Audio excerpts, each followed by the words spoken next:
bayangan besar, lebih besar dari yang ia lihat di hutan. Bayangan itu bergerak perlahan membesar membentuk sosok dengan mata merah menyala. Suara berbisik memenuhi seluruh ruangan. Kau tidak bisa lari dari bayanganmu sendiri. Emily memegang tangan Lukas yang kini berdiri ketakutan di belakangnya.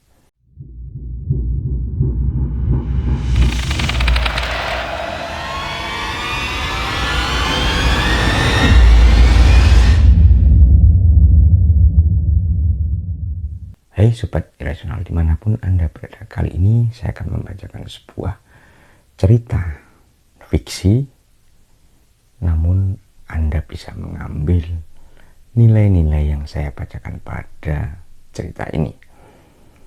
Untuk sebelumnya, jangan lupa klik tombol subscribe yang belum berlangganan, like video ini, dan share sebanyak-banyaknya. Dan juga apabila Anda memiliki unek-unek atau apapun yang ingin disampaikan, silahkan tulis di kolom komentar.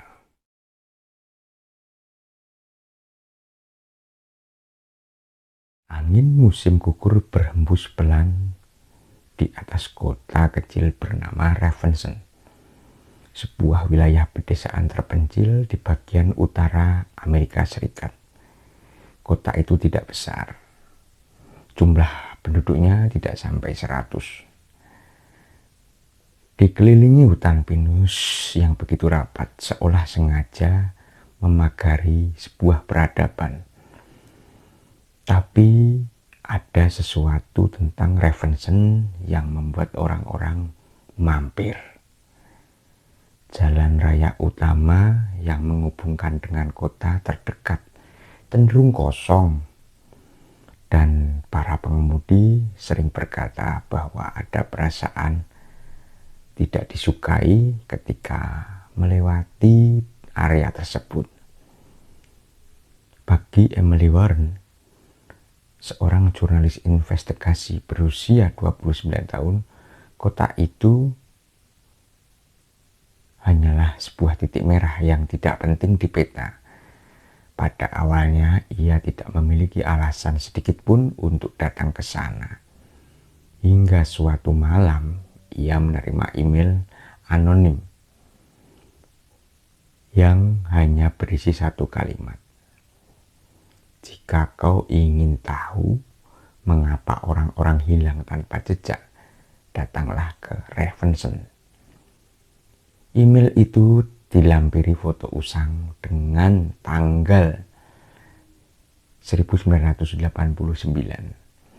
Dalam foto tersebut terlihat 5 orang berdiri melingkar dengan jubah hitam menaungi tubuh mereka. Di tengahnya ada simbol aneh yang tergambar dengan kapur putih. Semua wajah mereka dipenuhi topeng keramik merah yang tampak menakutkan. Emily tidak percaya tahayul. Ia tidak percaya sekte-sekte yang aneh. Namun sebagai jurnalis yang hidup dari berita-berita gelap, ia tahu bahwa sesuatu telah terjadi. Orang hilang tanpa jejak bukan hal yang baru. Apalagi di Amerika. Tapi pesan itu menyebutkan mengapa, bukan bagaimana. Itu cukup membuatnya untuk berangkat ke sana. Dengan membawa kamera, buku catatan, dan semangat mencari kebenaran, Emily menyetir mobil tuanya menembus jalan berliku menuju Ravensen pada sore yang mulai gelap.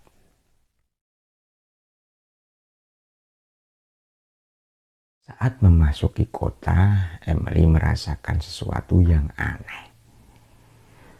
Udara terasa lebih berat, seolah ada kabut tipis yang tidak terlihat namun membungkus seluruh tempat. Tidak ada orang berjalan di jalanan, padahal waktu menunjukkan pukul 5 sore. Ia memarkirkan mobil di depan Ravensen Diner, satu-satunya tempat makan yang masih tampak berfungsi. Dari luar bangunannya tampak biasa saja, dengan papan kayu bertuliskan open yang menggantung miring. Namun begitu ia membuka pintu, sebuah lonceng kecil berbunyi nyaring, memecah keheningan. Seorang pelayan wanita berusia 50-an dengan rambut pirang disanggul rapi menatapnya dengan mata yang lelah. "Selamat datang," katanya. "Kau bukan orang sini ya?" Emily mengangguk sambil tersenyum. "Saya hanya lewat. Mau tanya tentang sesuatu yang ada di kota ini." Pelayan itu kemudian memperkenalkan dirinya dengan nama Martha. Ia tampak tidak nyaman.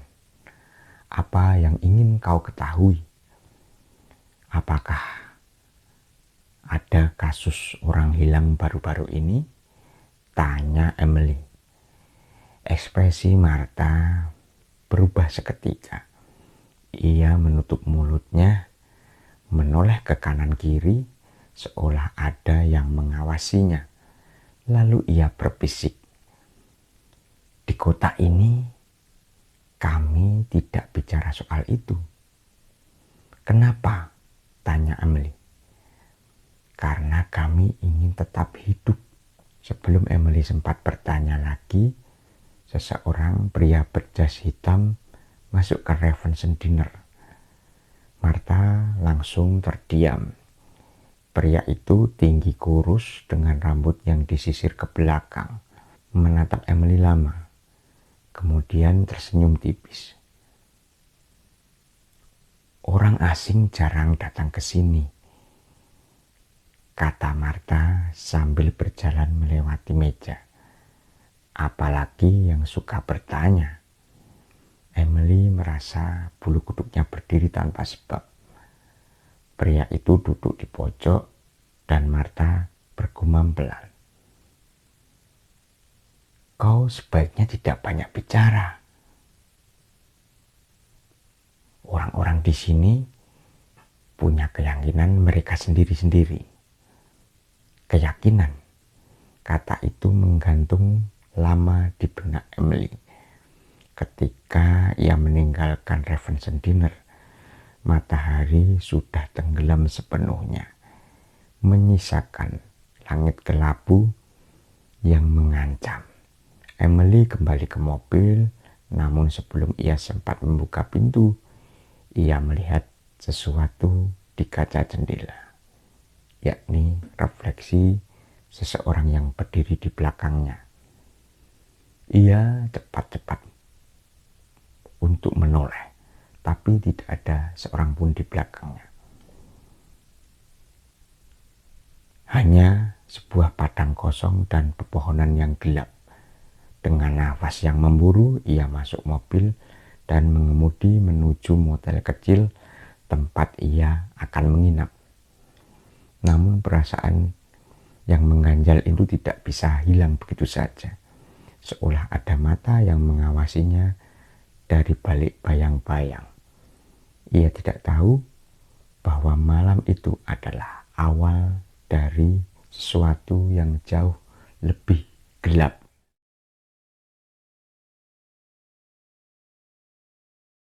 Raven's Motel hanya memiliki 7 kamar dengan cat dinding yang mulai mengelupas. Pemiliknya seorang pria gemuk bernama George yang memberikan kunci tanpa banyak bicara. "Pintu kamar nomor 4 agak macet," katanya, "tapi masih bisa dipaksa sedikit." Setelah mandi air hangat dan meletakkan laptop di meja, Emily mulai meninjau kembali email misterius itu. Tidak ada nama pengirimnya. Tidak ada IP yang jelas menggunakan server acak yang tidak dapat dilacak. Hanya pesan dan foto. Emily memperhatikan foto itu lagi. Ada 5 anggota kelompok yang berdiri melingkar. Namun ketika ia memperbesar gambar, ia melihat sesuatu yang membuatnya berhenti bernapas. Bayangan manusia keenam. Bukan anggota melingkar, bayangan itu berada di belakang salah satu pohon besar. Semacam siluet seseorang yang mengintip dari kegelapan. Siapa ini? Gumam Emily. Saat itu ia mencatat detail. Terdengar suara ketukan keras di dinding kamarnya. Ia terdiam. Ketukan itu terdengar lagi 3 kali. Ritmis seperti sinyal. Tok, tok, tok. Kamar di sebelahnya kosong. George sudah mengatakannya bahwa hanya 2 tamu lain yang menginap di kamar 1 dan kamar 7. Tok, tok, tok. Hello, seru Emily. Tak ada jawaban sama sekali. Alih-alih menghentikan ketukan, suara itu justru berpindah ke jendela.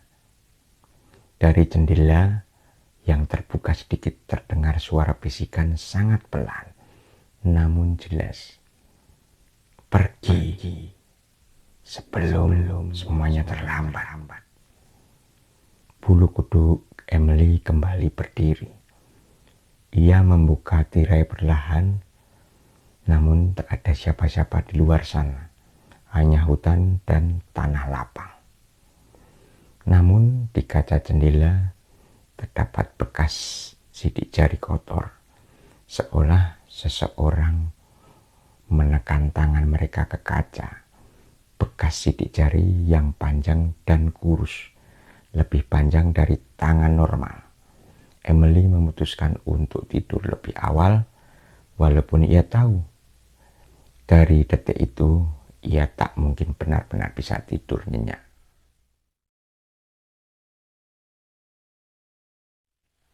Keesokan paginya Emily pergi ke kantor sheriff. Sheriff Ravenson bernama Tom Sawyer. Seorang pria bertubuh besar dengan suara berat dan ekspresi selalu tidak sabar. Apa kau ingin menyelidiki sesuatu? Tanyanya dengan nada menggertak. Ada laporan orang hilang. Saya ingin tahu apakah kasus itu berkaitan dengan... Kota ini nyaman, potong sheriff itu. Tak ada yang hilang. Saya punya data dari... Kata Emily terputus. Kami tidak punya data orang hilang.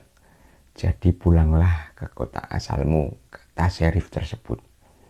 Emily mencatat bahwa sheriff tampak gugup. Matanya bergerak-gerak seperti sedang menyembunyikan sesuatu. Jika aparat sendiri menyembunyikan fakta, itu berarti ia berada di jalur yang benar.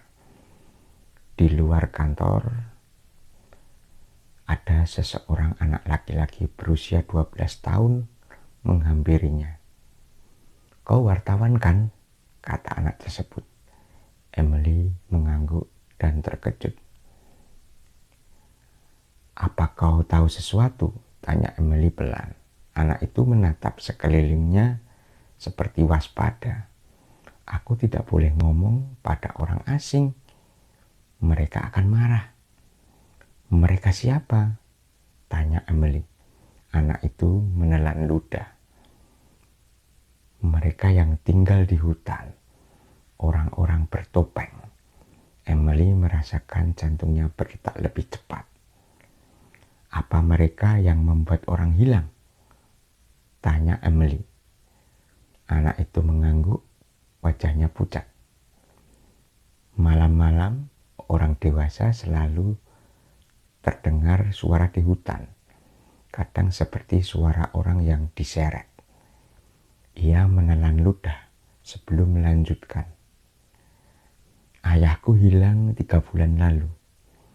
Emily kemudian berlutut memegang bahu anak itu. Maukah kau menunjukkan di mana terakhir kau melihat ayahmu?" Anak itu menggeleng dan terdiam. "Aku bisa menunjukkan jalannya, tapi aku tidak ikut masuk." "Kenapa?" tanya Emily ragu. Anak itu menjawab, "Karena siapapun yang masuk hutan setelah gelap, ia tidak akan pernah kembali." Sekitar 1 jam kemudian, Emily berdiri di tepi hutan pinus dengan suara daun bergesekan di atasnya. Anak itu yang memperkenalkan diri dengan nama Lukas berhenti di sekitar setengah kilometer di jalan. "Itu jalannya," kata Lukas sambil menunjuk jalur sempit di antara pepohonan. "Aku tunggu di mobilmu." "Kau yakin?" "Iya." Emily memegang kamera dan senter sebelum melangkah masuk ke dalam hutan. Aroma tanah basah dan dedaunan membusuk memenuhi hidungnya. Meski siang hari, cahaya matahari hampir tidak tembus karena pepohonan begitu rapat. Ia berjalan lebih dalam. Ia menemukan sesuatu. Karung goni robek dengan bercak merah kecoklatan. Ia kemudian memotret. Beberapa meter kemudian ia menemukan tambang yang terputus. Dan di tanah ada jejak kaki yang menyeret sesuatu berat. Ia menelan ludah. Ini bukan jejak hewan. Lalu ia menemukan kain hitam yang tampaknya sobekan jubah. Namun yang paling menghentikan langkahnya adalah sebuah simbol yang terukir di batang pohon. Simbol yang sama pada foto anonim yang dikirim padanya. Lingkaran segitiga dan mata besar membelah di tengahnya. Saat itu ia memperhatikan sesuatu bergerak cepat di balik pepohonan. "Halo," seru Emily. Tak ada jawaban. Langkah kaki terdengar di belakangnya, pelan, teratur, dan itu bukanlah langkah hewan. Ketika Emily membalikkan badan, ia melihat seseorang berdiri sekitar 20 meter darinya. Seseorang dengan jubah hitam panjang, wajahnya tertutup topeng merah. Sama seperti di foto yang dikirim kepadanya. Emily mematung. Orang itu tidak bergerak, hanya menatap tanpa suara, tanpa nafas yang terlihat. Lalu dua sosok lain muncul di kanan dan kiri. 3 orang, 3 topeng merah. Sungguh lambat. Sosok pertama mengangkat tangan menunjuk langsung ke arah Emily. Dan di hutan yang sangat sunyi itu, ia mendengar suara bergaung, entah dari mereka atau dari hutan sendiri. Yang mencari akan dibawa. Emily berlari secepat mungkin. Ia tidak melihat jalan, hanya mengikuti naluri keluar dari kegelapan. Di belakangnya terdengar langkah kaki banyak orang. Lebih dari 3, seolah puluhan. Begitu mencapai batas hutan dan melihat mobilnya, ia hampir jatuh tersungkur. Lukas membuka pintu mobil dengan wajah panik. "Kau melihat mereka?" seru Lukas. "Jalan, jalan!" teriak Emily. Kemudian Emily menancap gas dan mobil berlari menjauh dari hutan. Namun Emily tahu mereka sudah melihat wajahnya. Dan sesuatu di dalam hutan itu tidak ingin mereka pergi begitu saja.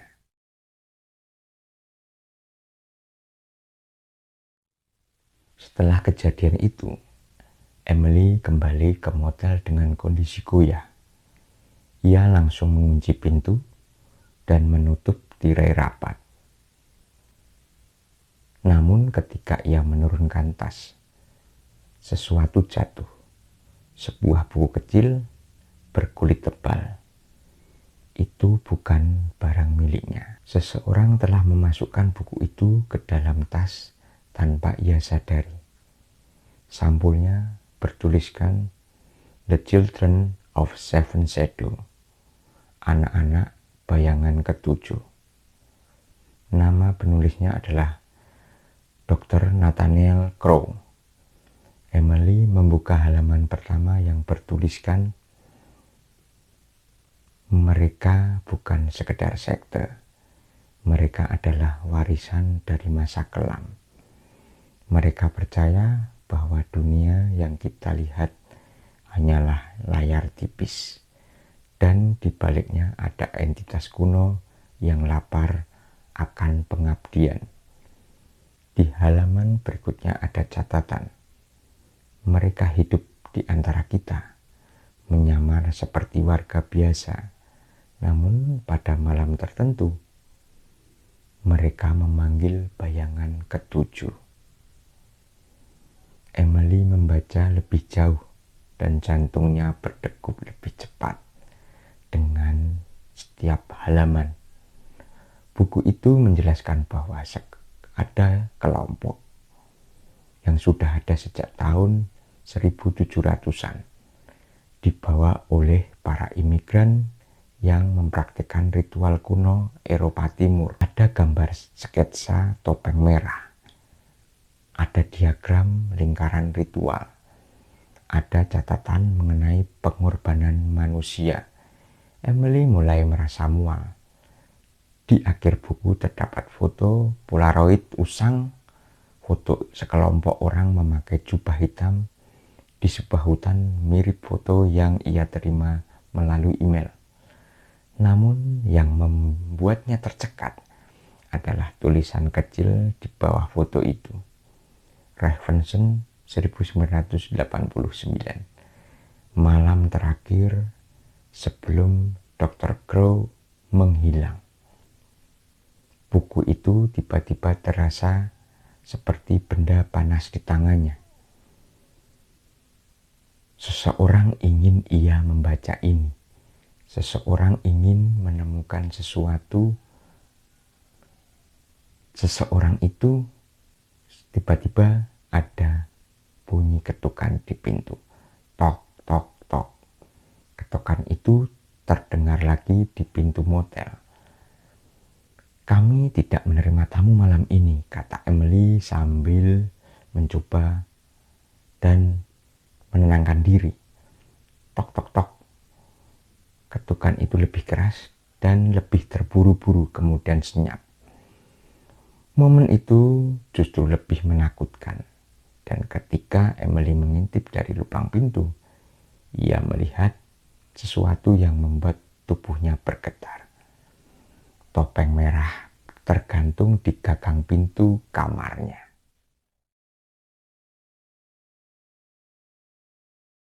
Emily tidak tidur malam itu.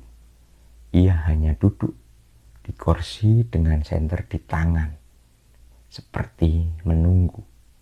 Sekitar pukul 2 dini hari, ia mendengar suara langkah kaki di lorong. Langkah itu pelan menyeret, seolah orang yang sangat tinggi atau sangat berat. Kemudian ada suara berbisik samar. Sudah dilihat, dia harus dibawa. Bayangan itu menuntut. Emily menahan nafas, mematikan senter. Langkah itu berhenti tepat di depan pintu. Gagang pintu berputar, tapi terkunci. Seseorang atau sesuatu berdiri di luar selama hampir 2 menit tanpa suara. Lalu langkah itu menjauh. Emily tetap membeku, tak berani bergerak. Sampai matahari mulai terbit, ia membuka pintu untuk memeriksa lorong kosong. Namun di bawah pintu terdapat secari kertas. Emily membukanya. Kalimat yang tertulis membuat darahnya membeku seketika. Kita sudah bertemu. kau tidak akan bisa kabur.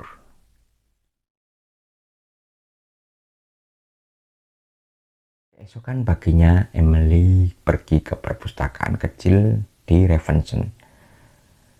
Pustakawannya wanita tua bernama Esther Morgan. Awalnya memang enggan berbicara. Namun setelah Emily menunjukkan foto-foto dan buku Dr. Crow, wajah Esther memucat. "Aku tahu sesuatu," katanya dengan suara bergetar. "Tapi aku bersumpah tidak akan pernah membukanya lagi." "Saya hanya ingin kebenaran," kata Emily. Esther menatapnya lama sekali, lalu membawa Emily ke ruang arsip di lantai bawah tanah. Di sana ia mengambil sebuah kotak kayu tua. "Ini adalah catatan bersejarah Ravensden yang tidak pernah kami tunjukkan ke publik," katanya. Di dalam kotak itu terdapat dokumen, foto lama, dan artikel koran dari tahun 1800-an hingga 1900-an. Sebuah dokumen menarik perhatian Emily. Catatan pendiri kota 1786 ditandatangani oleh Edmund Raven, pendiri Ravensden. Dalam catatan itu Edmund menulis, "Kami mendirikan kota ini jauh dari peradaban agar ritual leluhur kami tidak diganggu dunia luar. Bayangan ketujuh telah memilih tempat ini. Keturunan kami harus menjaga warisan itu." Emily mengangkat kepala. Jadi seluruh kota ini dibangun untuk melindungi sekte itu? Esther mengangguk pelan. Sebagian besar warga tidak tahu lagi asal-usulnya, tapi beberapa keluarga masih mempraktikkan ritual. Ia menelan ludah. Sheriff termasuk salah satunya. Emily teringat bagaimana Sheriff Sawyer begitu keras menolak. "Jadi ia ingin saya pergi sebelum saya tahu terlalu banyak." "Iya." Esther memberi Emily sebuah map. "Ini daftar orang yang hilang. Semua tidak pernah diketemukan. Polisi federal tidak bisa masuk karena warga kota selalu menghalangi." Emily membuka map itu dan melihat 27 nama, termasuk Nathaniel Crow dan ayah Lucas. Apa yang mereka lakukan dengan korban-korban itu? Apa yang mereka lakukan dengan korban-korban itu? Esther menutup mata, menahan tangis, dan menjawab, "Pengorbanan." Emily merasa darahnya mendingin. Setiap 7 tahun mereka mengadakan ritual untuk memperbarui kekuasaan. Bayangan ketujuh. Esther memandang Emily dengan ketakutan. Dan tahun ini adalah tahun ke-7. Emily memejamkan mata. Mimpi buruk itu menjadi nyata. Ritual itu akan dilakukan di mana?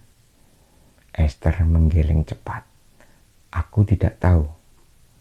Namun sebelum Emily tanya lebih dalam, listrik perpustakaan tiba-tiba padam, gelap total.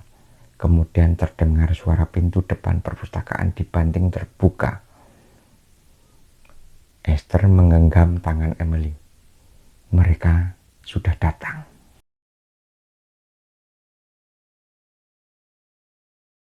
Suara langkah kaki berat menggema dari lantai atas. Tapi bukan satu orang, melainkan banyak orang. Seolah seluruh kerumunan memasuki bangunan. Topeng-topeng merah, jubah hitam. Emily menarik Esther menuju pintu. Mereka hampir mencapai pintu ketika sesuatu jatuh dari rak. Bukan karena angin, seolah dijatuhkan oleh tangan yang tak terlihat. Esther menjerit tertahan. "Shh, diam." bisik Emily. Namun terlambat, gagang pintu belakang berputar keras. Mereka berlari naik menuju lorong sempit, menuju ruang penyimpanan. Pekikan terdengar dari lantai bawah. Entah apa yang dilakukan orang-orang itu. Namun suara itu jelas bukan manusia yang berbicara. Emily menutup rapat pintu kecil ruang penyimpanan dan memblokirnya dengan kabinet besi. Mereka mengatur nafas, mencoba untuk tidak membuat suara. Namun suara langkah semakin dekat. Lalu terdengar ketukan pintu lambat. Tok, tok, tok. Esther Morgan. Suara lelaki berat berkata dari luar. Kau sudah menahan kebenaran terlalu lama. Esther menutup mulut dengan kedua tangannya, menangis tanpa suara. Kemudian seseorang, entah pria atau wanita, bicara dengan suara terdistorsi. Kami sudah menunggu saat ini. Ritual kali ini membutuhkan 2 pengorbanan. Emily merasakan tenggorokannya mengecil. Buka pintunya, Esther. Tak ada jawaban. Kalau kau tidak membuka pintu, maka kami akan membakarnya. Dan seketika bau bensin menusuk hidung. Emily dan Esther saling berpandangan dengan ketakutan. Ada jalan lain keluar, kata Esther terengah-engah. Lewat atap, ikuti aku. Dengan cepat ia membuka panel kecil di langit-langit. Mereka memanjat ke ruang di antara atap dan bangunan, merayap di dalam gelap. Di bawah mereka suara api mulai menjilat pintu. Esther membuka penutup atap dan keluar ke udara malam yang dingin. Emily menyusul. Namun saat mereka berdiri di atas atap, ada puluhan orang menunggu di bawah. Mereka memakai topeng merah. Cahaya obor menerangi wajah-wajah topeng itu. Sheriff Sawyer berdiri di depan, menatap Emily. Sudah kubilang, pulanglah. Emily berlari melintasi atap bangunan ke arah lain, namun kakinya tergelincir oleh lumut basah dan ia terjatuh ke bawah, ke dalam tumpukan sampah di gang sempit. Esther berteriak, namun seseorang menariknya dari atap. Ceritanya terputus. Dunia Emily berputar. Ia bangkit dengan tubuh sakit dan mulai berlari. Di belakangnya suara puluhan langkah mengejar. Ia tahu satu hal, mereka telah menangkap Esther. Sekarang hanya ia yang tersisa.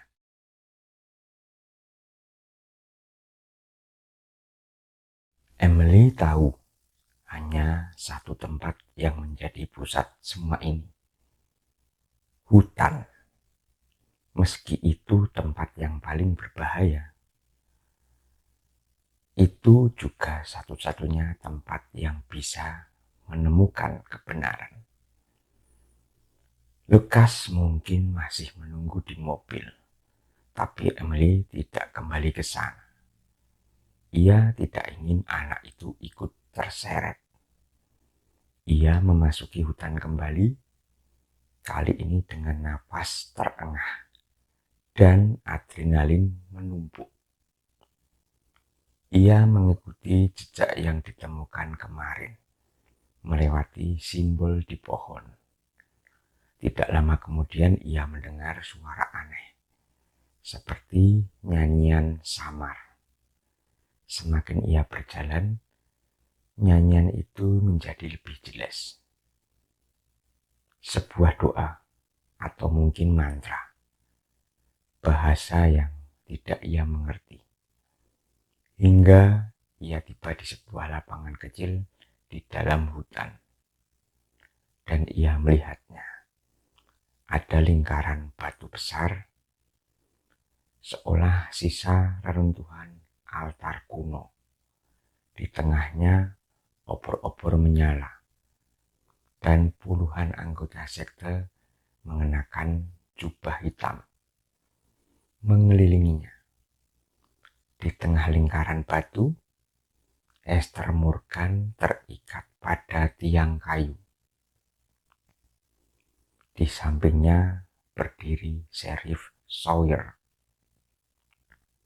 Ia memegang belati yang bentuknya tidak seperti pisau biasa, melengkung seperti cakar. Namun bukan itu yang membuat Emily terpaku. Di balik lingkaran batu, sebuah bayangan raksasa merambat di tanah, bergerak sendiri tanpa sumber cahaya. Bayangan itu seperti kumpulan asap hitam yang berwujud, mengalir seperti makhluk hidup.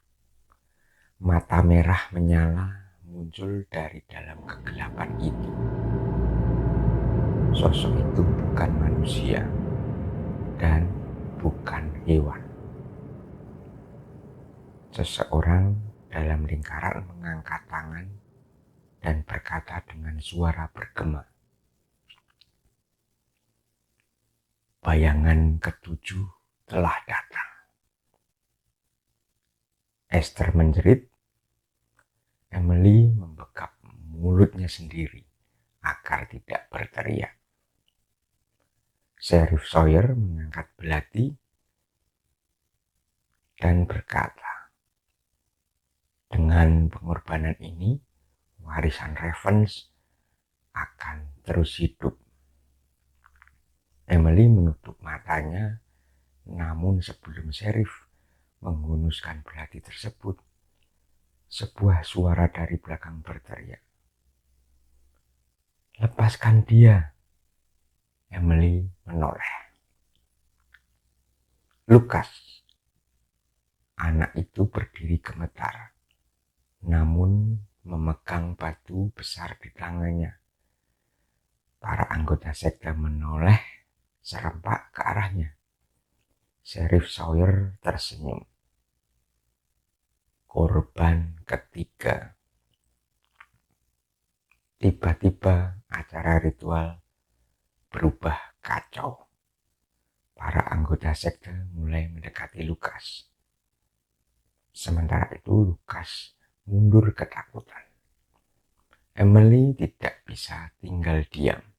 Ia berlari ke arah altar, mengambil ranting kayu terbakar dari obor, dan menabrakkan tubuhnya ke salah satu penjaga. Api mengenai jubah hitam itu. Penjaga berteriak dan terpental. "Lucas, lari!" teriak Emily. Anak itu berlari ke arah hutan. Sheriff berteriak memerintahkan untuk menangkap anak itu. Namun Emily memotong tali Esther dengan pecahan batu, membebaskannya. "Kita harus pergi." Tapi sebelum mereka bisa kabur, bayangan ketujuh makhluk raksasa itu bergerak. Dan dunia sekitar mereka menjadi gelap.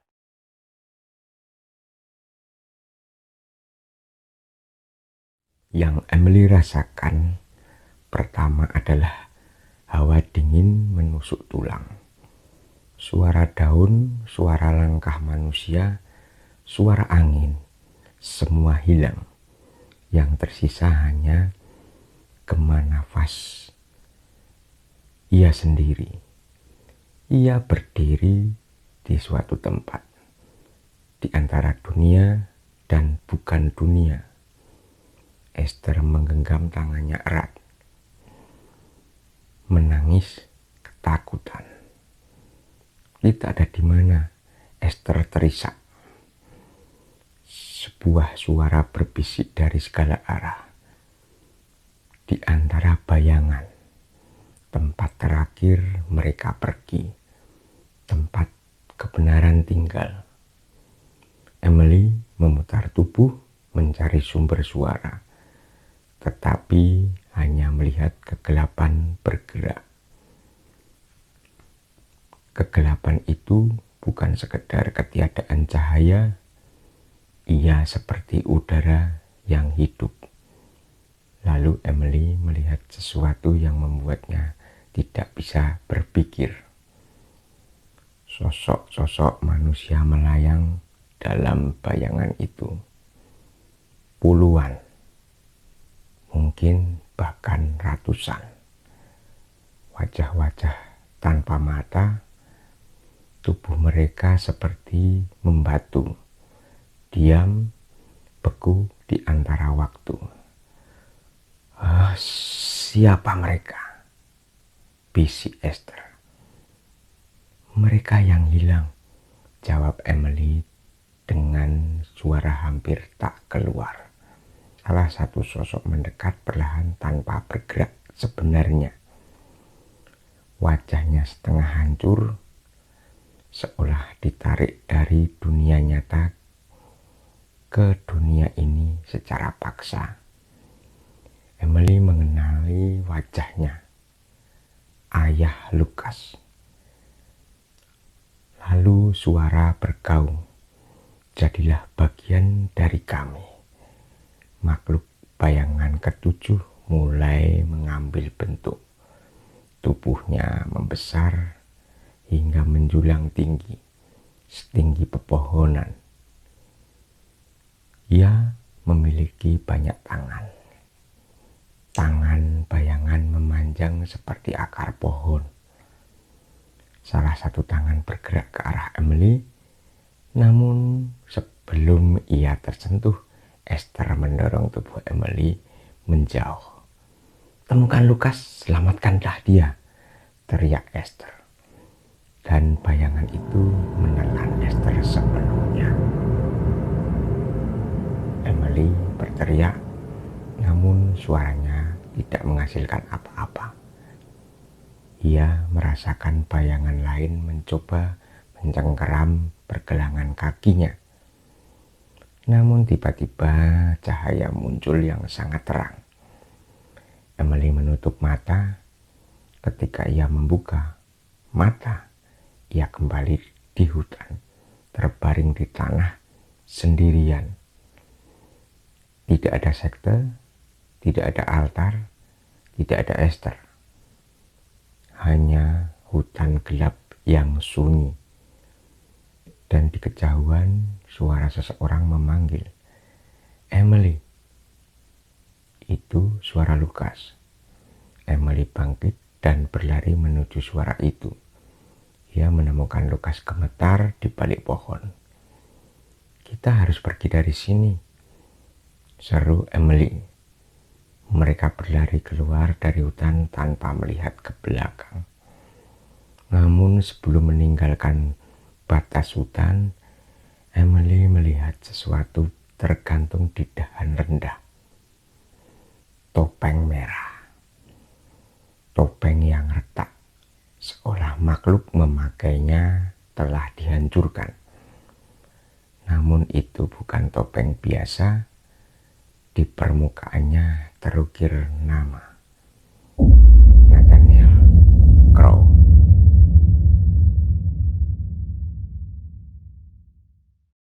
Emily dan Lukas berlari menuju mobil di tepi hutan. Begitu mereka masuk dan menyalakan mesin, suara-suara muncul dari balik pepohonan. Teriakan langkah kaki, suara kayu patah. Mereka tidak menoleh. Mobil melaju ke jalan utama, meninggalkan Ravensen tanpa sekalipun berhenti. Tak ada mobil yang mengejar. Tidak ada sirine. Seolah kota itu tidak peduli mereka pergi. Atau seolah kota itu tahu mereka tidak akan bisa pergi jauh. Lukas menatap Emily sambil menangis. Apa ayahku sudah tidak ada? Emily tidak bisa menjawab. Ada terlalu banyak kebenaran pahit yang baru ia lihat. Yang bisa ia lakukan hanyalah menggenggam tangan Lukas. Kita akan cari cara untuk mengakhiri semua ini, kata Emily pelan. Kita tidak akan membiarkan mereka menang. Mereka meninggalkan Ravensen saat matahari mulai naik. Dalam kaca spion, kota itu terlihat semakin kecil.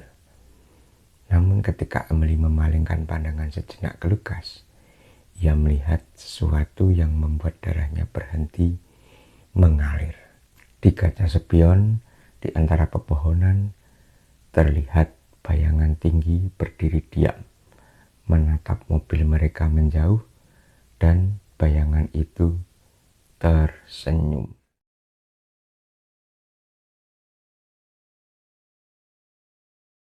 Enam bulan telah berlalu. Emily sekarang tinggal di apartemen kecil di Chicago. Lukas hidup bersamanya sementara proses hukum adopsi sedang berjalan. Karena tak ada lagi keluarga lain. Dan karena Emily berjanji pada dirinya untuk melindunginya. Namun malam-malam Emily selalu dipenuhi mimpi buruk. Esther yang ditelan bayangan, Sheriff yang tersenyum, Dr. Crow yang menghilang, dan ratusan wajah korban di dunia bayangan itu. Setiap malam ia terbangun dengan nafas terengah. Setiap pagi ada perasaan bahwa sesuatu masih mengawasinya. Suatu sore ketika Emily kembali dari bekerja, ia menemukan sebuah paket di depan pintu apartemennya. Tidak ada alamat pengirim. Emily membuka paket itu dengan tangan bergetar.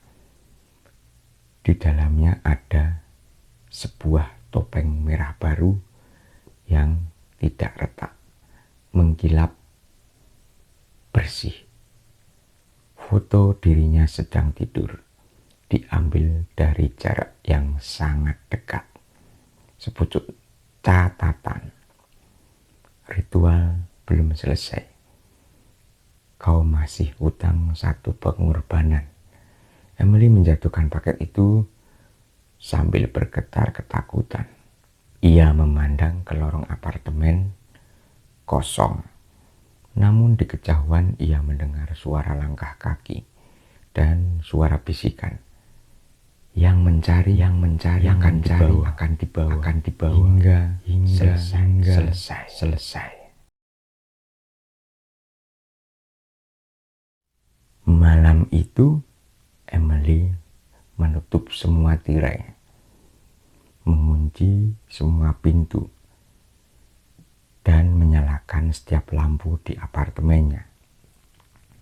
Lukas sudah tidur, tidak tahu apapun tentang paket mengerikan itu. Emily memandangi topeng merah yang kini tergeletak di lantai.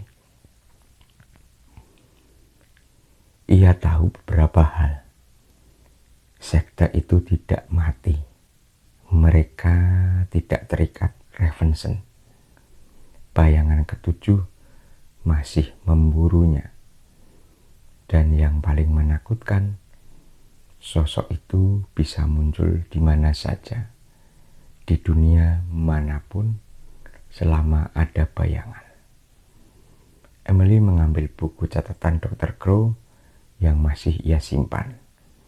Di halaman terakhir ia melihat sesuatu yang sebelumnya tidak ia sadari. Tulisan sangat kecil di pojok. Jika mereka datang, jangan lari ke cahaya. Bayangan akan selalu menemukanmu. Satu-satunya jalan adalah menghancurkan akar mereka. Akar sekte itu berada di Ravensen, di altar kuno itu. Emily menggigit bibir. Mungkin ia bisa menghancurkannya. Mungkin ia bisa memutus hubungan mereka dengan bayangan ketujuh. Namun ia tahu resikonya. Jika ia kembali, ia mungkin tidak akan pulang kembali. Ia menutup buku, memandang jendela apartemen. Malam begitu gelap, terlalu gelap. Tiba-tiba lampu ruang tamu berkedip. Emily berdiri. Lampu berkedip sekali lagi, lalu padam. Dan dalam kegelapan itu, di sudut ruangan, ia melihat sesuatu muncul. Bayangan besar, lebih besar dari yang ia lihat di hutan. Bayangan itu bergerak perlahan membesar, membentuk sosok dengan mata merah menyala.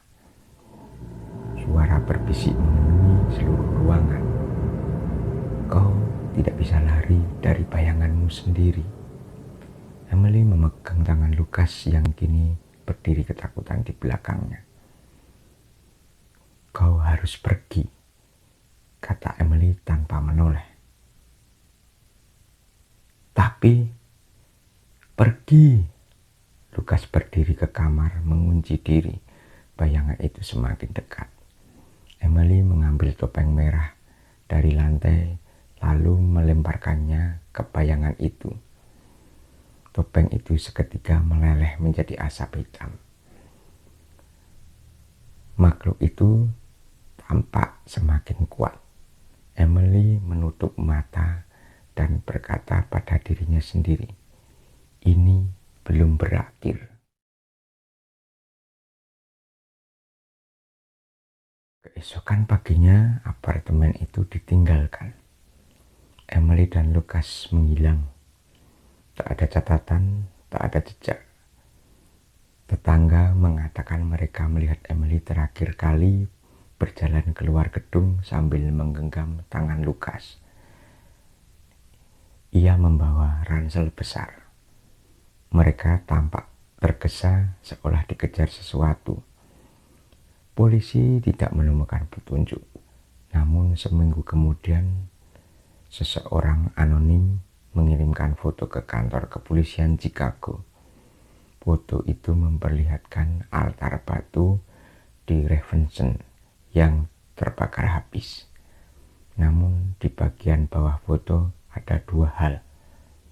Lingkaran kecil abu hitam, seolah sesuatu terbakar di sana. Sepucuk catatan, 1 akar telah terputus, 6 tersisa. Di belakang foto ada pesan lain. Kami tidak lagi korban, kami pemburu. Tak ada tanda tangan, tetapi polisi tahu siapa pengirimnya. Dan di hutan Ravenson, para anggota sekte yang tersisa menemukan sesuatu terukir di tanah. Emily Warren akan kembali. Bayangan ketujuh bergetar. Dan untuk pertama kalinya, ia merasa takut.